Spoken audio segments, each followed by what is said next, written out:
Hello, everybody. Welcome to another episode of the Raxdcast. This is episode number 3, and joining us today we have Mr. Turkey Tom. Hello, it is I, Turkey Tom. Yeah, so I guess you'd consider yourself a commentary channel. You know, you make videos on different topics, sometimes other people. Yeah, I guess that's kind of what it comes down to. I keep saying I'm gonna be like a movie review channel, but I never do it. So we'll see if that ever actually happens. But for now, I guess you could say I'm a bit of a YouTube drama man. I talk about the drama. That's what I'm known for anyway, because when I talk about drama, my channel really starts exploding, and then it's pretty steady the rest of the time when I'm not talking about it. Yeah. But it's not like when you make videos on drama, it's never gonna be like, yeah, you're gonna get popular, but like that's kind of risky, right? Because there's always gonna be people that are gonna like lash back out against you, because that's kind of how like the whole system works nowadays.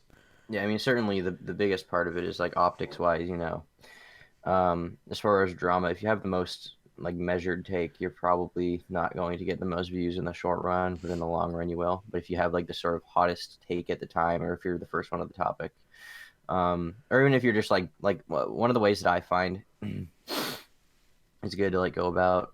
Sorry if I'm going on like a spiel already, like I'm a minute into the podcast or whatever. But No, you're fine.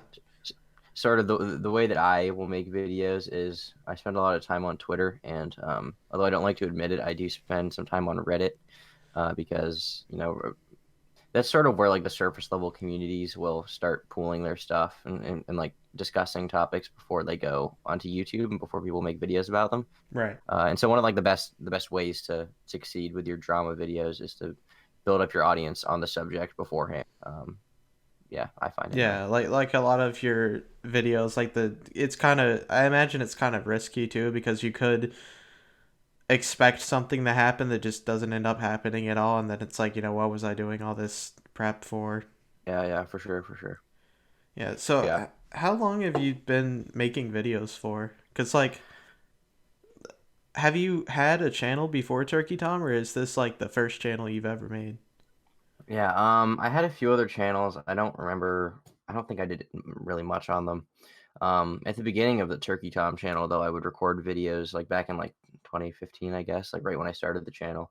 I would record like Chris Stuckman style, like reviews. I did like one on like Batman v Superman or something, and they were all deleted before the channel even had like 3 subscribers. But I'd just like sit in front of like my phone camera and be like, I thought it was really like not good, and I basically just parroted opinions that I like heard from other reviewers and pretend they were my own. And that was basically the thing that I did back then. Those videos are completely deleted now. I don't even have them saved on like my hard drive or anything like that. But that's sort of what I was doing at first on the Turkey Time channel. Before that, my friend had a channel that I won't say the name of in case someone goes digging. But we used to make some pretty weird skits with my face in them. We were like, I remember like 7th and 8th grade and a little bit freshman year of high school. We made these really like awful skits. One of them, he would dress up in like a hot dog costume. There are a few other pretty funny ones. We did one about like making fun of a bus driver that he had that we both knew that was like a pretty wacky dude.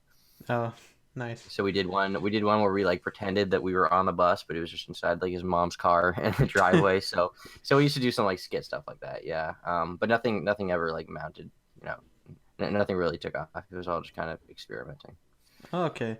Yeah, like, how long were you, like, making content on Turkey Tom before you noticed, like, a huge influx of, like, any audience? Yeah, maybe like a year or something. I'm not sure exactly. I've gotten rid of a lot of my videos, as you can tell, and I talk about it a lot Yeah. because a lot of times I'll just post videos and I'll be like, oh, I fucking hate this.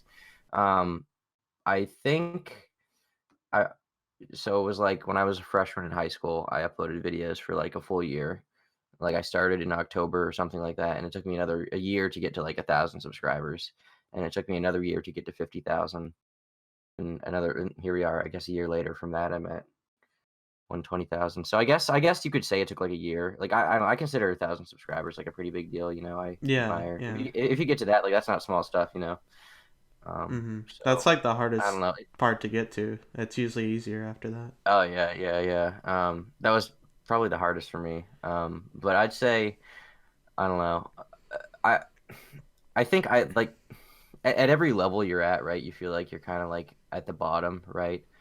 Yeah, Like when I because was it at kind of 1,000 scales up. subscribers. Yeah. Like you keep feeling that you're never at the top. At least that's the feeling I get. Now that I have 120,000, I still feel like a small YouTuber, which doesn't. Hmm. I mean, it's not a very big channel, in the grand scheme of things. But I am like known in the community, I guess. So I don't know. I guess to answer your question, which is how long did it take? I guess a year really to get any traction that, like in retrospect, I would say mattered. Yeah. So like at the level you're at right now, you've gotten to like you said, in the grand scheme of things, not a big channel, but still like noticeable enough to where you make a video on somebody and they're gonna be pressured to say something back either on social media or make another video. And I know you've gotten into like Twitter drama. We don't have to like cite specific, examples or anything, but you've Yeah, it's fine. gotten into You drama. can if you want. I'm open to talking about it. Okay, the whole D'Angelo thing. That's like the well, it's kind of over already, but Yeah. that kind of happened. But like, what's your general method for handling drama against other people? Yeah, I don't know. I mean, I become like less interested in like getting into drama with other people like the more it happens. And then other times I'm having fun. So I don't know. Maybe it's just like when I'm on the sort of when I'm not on equal footing with the other person, I guess it doesn't feel as good. It just kind of depends, I I, guess. yeah, I don't know. I think I enjoy it most when I'm sort of going against someone who's way larger than me. Um, because I find that really big YouTubers, when they're criticized by people who are, pretty small, they tend to not respond super well. But when it's someone my size, it's kind of like lame. I don't find it as entertaining. In fact, I found the D'Angelo stuff really like annoying, and I was planning to like make this whole video in that 4 days that stuff was going on, but instead that was all I thought about for 4 days basically, and I like worked myself up over nothing. And Yeah, I've lost no subscribers from it. Nothing's really changed. So yeah. yeah, I don't know. To be fair, like had you made a video, it probably just would have made the situation worse. So I don't know. Yeah, I think I don't really see YouTube as a business, but I think I should treat it as one sort of like there's a certain you want to have like a certain level of like there are certain things you just don't say in public or whatever. And I Yeah, am And I think the biggest issue I made early on, especially in my sort of YouTube thing, was saying things to people privately that I, wouldn't want to be seen yeah, publicly. Because yeah. chances are, when you get a following, someone's going to come out Mm-hmm. like that, and that's sort of something that I've learned over time. And so, my biggest recommendation to like a smaller YouTuber would be, you can have friends or whatever, that's fine, but just don't incriminate yourself to them because you never know when that's going to change, especially once you get an audience. Yeah, because then if anything bad happens, all they're gonna do is just try to use it against you. Yeah, for sure, for sure. Okay, do you think that Twitter is the worst platform to argue with people on? I don't know. I kind of don't like Reddit more because I guess my biggest issue with Reddit is that I just find the culture there really annoying. I don't like the humor. I don't like the sort of like weird, morally righteous attitude that everyone has. And then the more I spend time on Twitter, I see that as well. But also the nice thing Mm-hmm. about Twitter is that you have like popular YouTubers that can go, or not YouTubers, just like popular Twitter accounts that can go against that mentality. I hate Reddit more, but realistically, Twitter's probably the same. I just, on Twitter, I have followers, and on Reddit, you can't really. I guess you can have. It's just not the same. It's not a one for one comparison. So it's a little different on Twitter. Mm-hmm.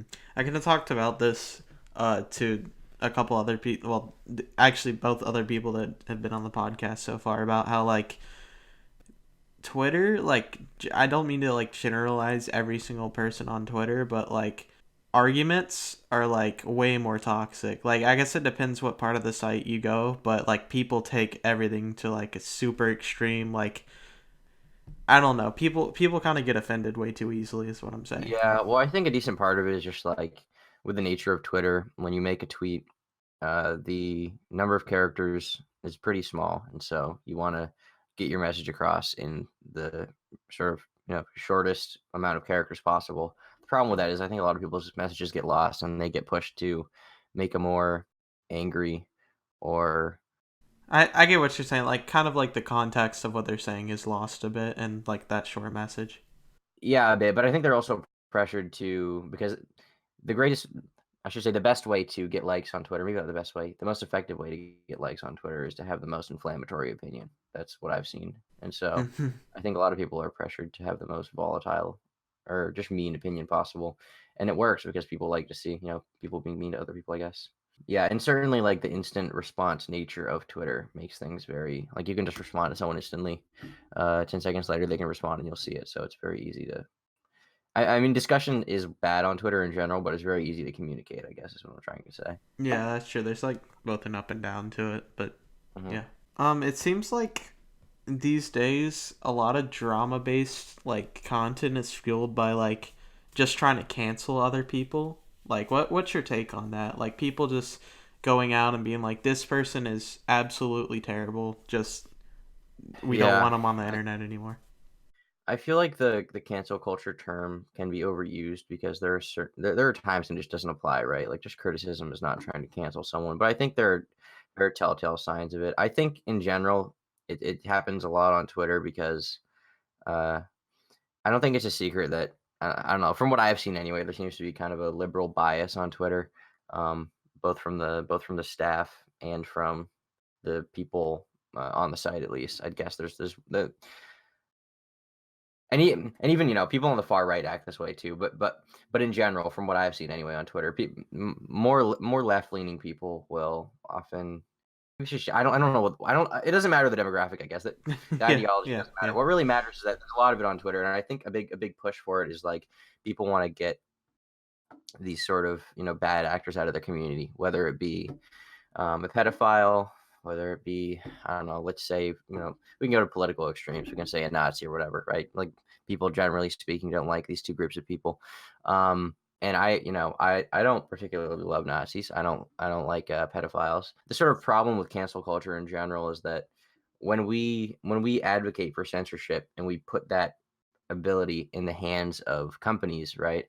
At a certain point, we will not be able to decide who is a, let's say, Nazi anymore. Obviously, there's certain people with certain political beliefs that I would not want to be on Twitter, right? There are people that Yeah. I don't want out there. The problem is that when we allow Twitter and these big companies who are super out of touch to decide who's a Nazi and who's not, who is promoting hate speech and who's not. The problem is that eventually they're going to start banning people who aren't. When we let people who aren't woke or whatever decide, right? When we let these people decide who's a Nazi and who's not, a lot of people get caught in the crossfire. So that's the end of that 5 minute tangent. I don't know if I really made a point there, but yeah. I kind of just went ahead and said all the drama related questions first just to get that out of the way, but you did actually make like a few good points, I will say. But Yeah, I'm kind of running in circles. I'm like staring at my wall, like trying to come up with a coherent point. And there is one in there, I'm sure, but like I can articulate this to people sometimes, but some other times just not at all. yeah, no, I'm completely new to podcasting and I'm mostly just doing this to get better at talking to people and I'm still really horrible at like just keeping conversations consistent and like keeping the flow going. I was gonna ask, how'd you find my channel in the first place? Uh, Geez, I don't think I can remember. Let me look at your video library. One of your videos might have been on like my Twitter feed or something. Yeah, I don't remember what video. I don't know. I was just It was like curious. it was like you and your I can't remember what video. I must have found it from like I guess it wouldn't have been a recommended probably because your channel's so small. I don't know. I have no idea. But whatever the case, I like your videos. I watch them from time to time. I liked your I started a podcast video. It looked very handsome in that. Aurora XD. Make more of those, Thanks, man. please. Wow. Turkey Tom called me handsome. This has made my day. That's right. Why don't we explain what is Lil Aurora bathtub rap? How do you feel about that video? What's your inspiration for this video? Um, people ask me that sometimes, and honestly, I'll just make a beat like in advance and then be like, okay, I'll make some lyrics over this. And then like when I was thinking about this, I was peeing, right? And then I looked over and I saw there was a bathtub. And I was like, okay, I'll make a rap about a bathtub. And that's it. And then I wrote the lyrics down in about like 10 minutes and recorded it. This sounds pretty epic. Aurora XD. Yeah. Really proud of that for Quite the you. origin story, huh? Yes, the origin story. That's right. I don't know. What are you interested in, bro? What are your interests? What do you vibe with? I don't know. Other than making videos, I'm really into making music. I'm working on an album right now. Oh, I see. What kind of music you making? Some rap, some hip hop? It's weird because like I still do it under the Little Aurora name, and I guess I'm just stuck with that name now.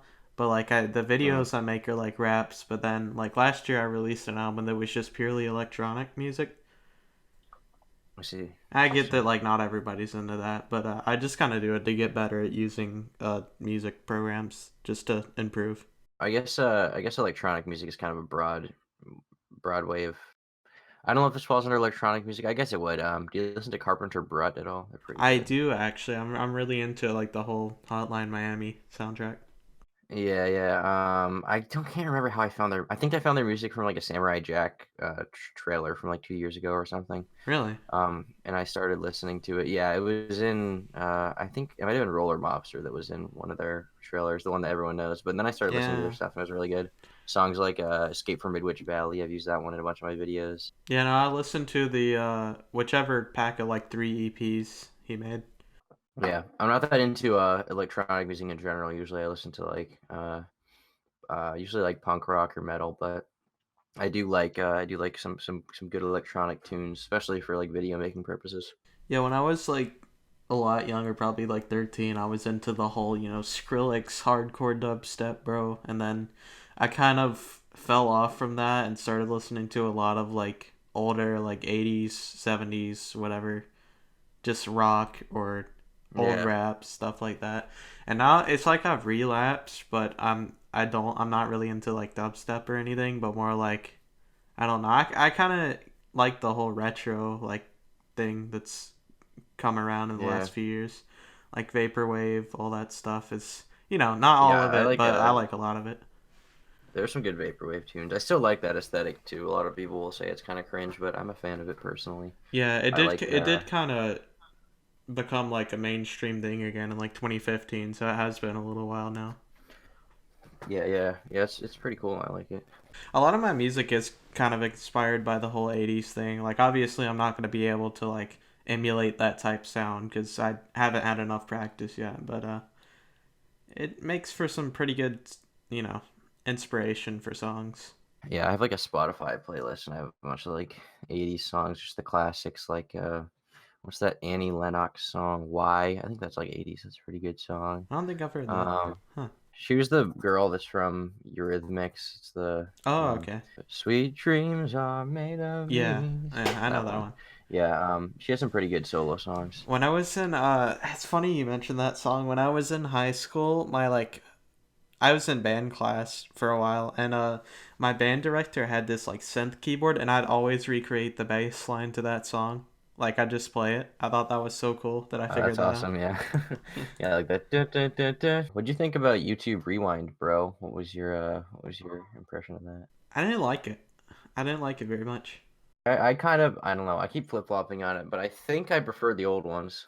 Yeah, it's like I guess generally speaking, they're all pretty bad. Um, I did like the ones where they did the whole like collab with everybody, like those style videos. I think it was the one they did in 2015. That it was one of the ones with PewDiePie actually in it, but I liked that one. But I kind of I appreciate that they're trying to do something new, but it was like you can't start a video saying like last rewind we did something you didn't like, so this time we're gonna make something you like, and it's like it's still got like way more dislikes than likes. Yeah, I kind of almost miss the old ones that were like fun to hate, but at the same time, maybe this is what YouTube Rewind should have been like from the beginning, because the one in like Maybe. 2011 was basically just a clip show too. I really did like that they were crediting the creators that just got started this year that like blew up. I thought that was cool that they kind of gave them their own little spotlight in there. Yeah, for sure, for sure. Yeah, I didn't think it was that bad. I thought it was boring, but I'd rather YouTube be less involved in general in the community, if anything. The only thing I want them to be involved in is not deleting people's channels. But apart from that, I don't want them to have any involvement really. Yeah, to be fair, they get a lot of hate for like directing their site towards, companies and making it ad friendly and all that. But to be fair, like you said, as long as they're not like disrupting the community that much, then I think there's like really no problem with it. I mean, my videos aren't even monetized, so it whatever YouTube's doing right now is not going to affect me at all. I mean, maybe if they make some drastic change, it could affect somebody like you, but I don't know. Yeah, I don't know. I don't make a ton of money as is, so it's not a huge deal, you know. It's as Joker says, it's not about the money, it's about sending a message. I would ask how much you make a month, but I feel like that's kind of like a rude thing to say. I think I think this month I'm gonna be making like 400 right now, so it's not Okay. terrible. Okay. Which is like not awful, but it's just kind of disappointing when a lot of YouTubers like I said around my size make a ton more than that. Mm-hmm. Um, yeah, I have no issue telling people that it's whatever. Maybe if I was making some real money, I'd be like pissy about it, and I'd be like, no, you can't know. But like, Yeah. I don't know. If we had an alternate reality where, say, like, you made the exact same videos, but like 5 years ago, you probably would have been making more. It's just the way YouTube works now. I feel like people don't make Yeah, as much probably. money. Because there used to be some, I forgot where I saw this statistic. It's probably not even true, but it was like if you have around like 150K, you can live off of YouTube. That was back in like 2015 or 2014 or something. Oh yeah, you absolutely could. Yeah. Now since 2017, the end of 2016, beginning of 2017, when all the apocalypse stuff happened, ad revenue just isn't what it was. You know, that's why so many people have Patreon now. I Yeah, and had like Patreon for a merch little and while, stuff. but I shut it down. Yeah, for sure. It's really just become a different business sort of formula, which is fine. I guess a lot of people are good at adapting to it, but I don't really go for the business side anyway. I just kind of do it because it's fun. The money is, nice, That's obviously. yeah, that's like a reward, but that's not like that shouldn't be people's goal.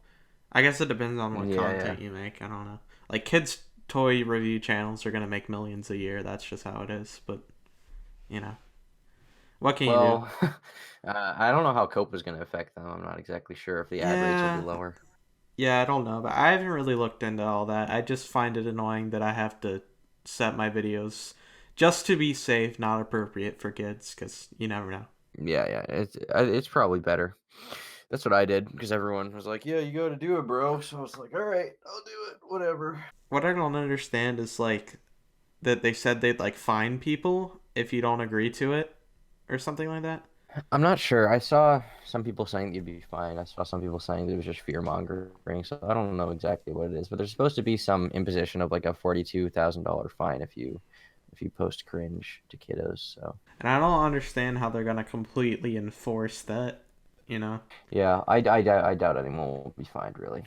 Highly doubt it. Yeah, We'll I see. I We'll mean see some what happens. people maybe, but the majority of people I don't think would have to worry about that. So, are you planning on going to college? I assume so. Yeah. I applied already to I think most of the schools I'll be applying to. I did like early action for most of them. Um, I got into one of them already, so that was cool. But I'm still waiting to hear back from the other ones. I'm going into film next year. I'm gonna go to a pretty decent film school. That's the plan, anyways. I'll be going to school for a similar thing. Um, Probably like TV production or something like that. I haven't really decided on a major completely, but I'm applying to a lot of schools in the New England area. So if any of you guys see me when I'm going to college, be sure to dox me. Stuff like that. Yeah. I've been meaning to make like my own short film for a while because me and my brother for a while have had this thing going on where he'll write a script for a movie and basically I'll film it and then make like a music score for it. And it's really just for Right. practice, but it actually has been really fun to do. I don't know. I was gonna say once I got into like high school and started doing like sort of like video related projects, I started getting into film and stuff like that. Same I actually. like yeah, I like started writing a script for like a movie thing, like a feature length crime movie. Got like a third into it. And then I was kind of done.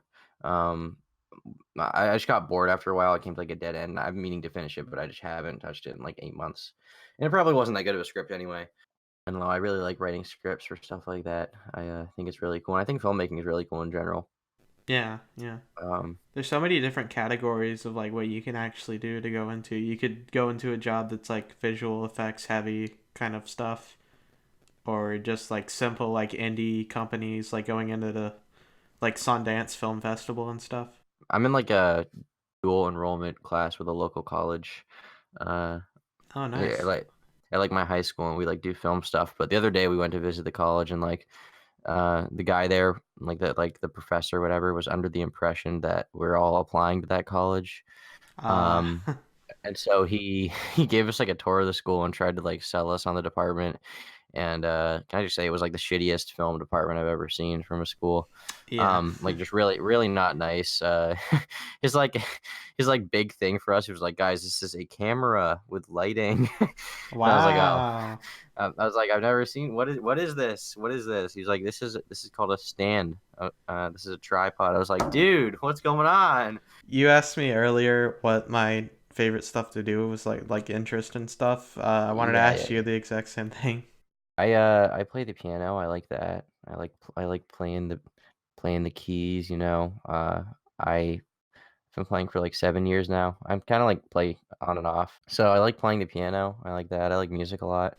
That's a good instrument to start out on. Oh, yeah, yeah. I play the guitar, like, barely. I can, like, play some tabs, but that's about it. I wanna get more into that. I like drawing a lot. I don't post a lot of drawings, but I make some wacky doodles, you know? I wish I had kept doing art because like I did it a lot when I was little and just kind of fell off from it. I do some digital Yeah, stuff, but not like actual drawing. I kinda stopped, when I got into high school, and then senior year, I kinda picked it back up. I'm trying to think, what else? I feel like there are other things that I do. I like skiing. I like some skiing. Uh, I was on the ski team for a while, but they don't really have that anymore, unfortunately, because administration is gay. Uh, I like hanging out with the fellas. I like eating. I Yeah, like eating's cooking. nice. I do. Eating is good. Cooking's good too. I like cooking. That's probably it. So that's the end of my cultural my thing. And that's pretty much no different from what I do, other than like I do a lot of drumming now, like a lot more than I have. I got a electronic drum kit a couple years ago, and I finally started using it more. Oh, that's cool. Zoomer gang. Zoomer We Drum are Gang. the greatest generation ever. Bro, I'll be the drummer of your band, bro. Just hit me up. Play some Yo, sick bro, you beats. should. Dude, we can stream together. I'll sing. I'll play the guitar. You drum. We'll get someone to play the bass, which just means like not doing anything. You can just like turn the microphone off and like pluck some strings. You know, Yeah, it'll be fun. Yep, yep. We can sing. We can sing our own songs. Actually, we'll make a song called Ralph Seppi's Epstein Island, Pleasure Island. It'll be a good one. it would be an Um, honor. it would be epic. Truly epic.